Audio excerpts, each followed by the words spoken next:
आज की कथा व्याकुलता मिटाने की कथा आज की कथा दाम्पत्य जीवन को बढ़िया करने की कथा। हाँ, भाव, अच्छे भाव, क्या अच्छाई, अच्छे भाव, सद्भाव, भले भाव। हाँ, रहे भावना ऐसी मेरी, सरल सत्य व्यवहार करूं, बने जहां तक इस जीवन में औरों का उपकार करूं, औरों का उपकार। ताली बजाओ भाई भैया के लिए। इन्हीं पंक्तियों के साथ ये एक प्रश्न और सज्जन जानना चाहते हैं, इन्होंने आपकी जीवनी पढ़ी, झिनी झिनी रोशनी, वहां से इनको जानकारी मिली आप श्री को किसी समय में 233 रुपए के आसपास तनख्वाह मिलती थी और उसमें आप घर भी चलाते थे और सेवा के काम भी करते थे, तो कैसे आप ये संतुलन बना पाते थे? लाला, पहले तो व्यापार था पुस्तकों का, सरस्वती माता की खूब कृपा रही। ऐसी पुस्तकें जैसे बंकिम चंद्र चटर्जी साहब ने आनंद मठ नाम के उपन्यास में वंदे मातरम का सृजन किया था, तो पुस्तकों का कार्य भी था और आनंद भी लेते थे। लेकिन भगवान को मंजूर था नारायण सेवा कराने की, तो 1971 में मैं पोस्टल विभाग में, उस समय पोस्ट एंड टेलीग्राफ डिपार्टमेंट एक ही साथ था, तो 233 रुपये की नौकरी की और उसके थोड़ा टाइम पहले तो 208 रुपये मिलता था। बाद में 3 महीने बाद 25 रुपये की स्पेशल पे चालू हुई। तो लाला, समता भाव जब रहे ना, इसमें धन्यवाद तो कमला जी का ज़्यादा है। उसको जितने भी रुपए मैंने लाके हाथ में रख दिए उसी से उसने घर चला लिया। कभी 51-52 साल में कभी हमने देखा ही नहीं कि झगड़ा क्या होता है या रुपए के बात पर कोई मन मुटाव हो भी सकता है, ऐसा हमने तो कभी सोचा नहीं, कभी नहीं हुआ लाला। ये सबका स्नेह है।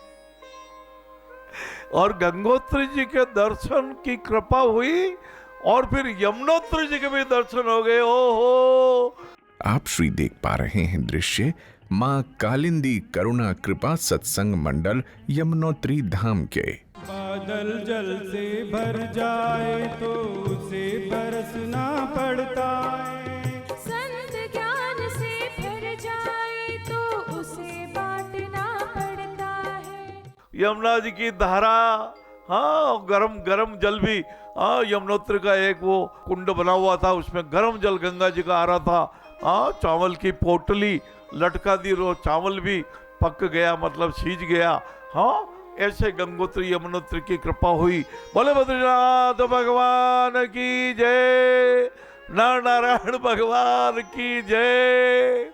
ओहो, कितने ग्लेशियर, बीच बीच में छोटे छोटे ग्लेशियर, गंगा की धारा उसमें प्रवेश करती है, आगे जाके छेद से निकलती है, बर्फ भी पिघल जाता है, फिर जल बढ़ जाता है, नीर बढ़ जाता है।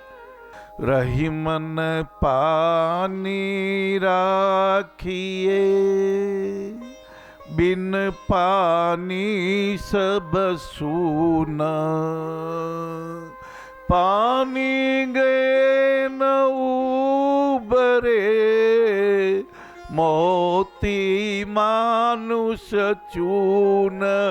मनुष्य आप और सभी अपनी इज्जत बनाए रखें, मर्यादा बनाए रखें, परिवार का दाम्पत्य में शुचिता बनाए रखें, वफादारी बनाए रखें। हाँ, गैर वफादार मत होइएगा, भरोसा मत तोड़िएगा, बाल बच्चों को पुलकित रखिएगा, बुजुर्गों का आशीर्वाद लेते रहिएगा, पड़ोसियों के बच्चों से भी स्नेह कीजिएगा। किसी के काम आवे उससे ही इंसान बोलते हैं। पराया दर्द अपनाए उसे इंसान कहते हैं। अरे क्या हुआ?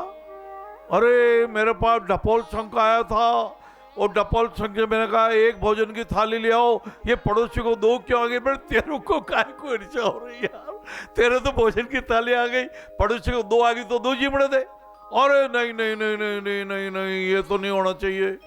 अरे मेरे रहने का एक मकान बन जाए तो पड़ोसी को दो बन गए, फिर ईर्ष्या। और उस मूर्ख ने कहा कि मेरी एक टांग टूट जाए, सोचा पड़ोसी की दोनों टांगें टूट गई तो मेरे को अच्छा लगेगा। ये नहीं, ये व्याकुलता है, ये कामुकता है, ये व्यग्रता है, ये उद्विग्नता है। इसी के लिए गीता में भगवान कृष्ण ने कहा, जो किसी को व्यग्र नहीं करता, जो खुद भी व्यग्र नहीं होता, ऐसा भक्त मुझे प्रिय है।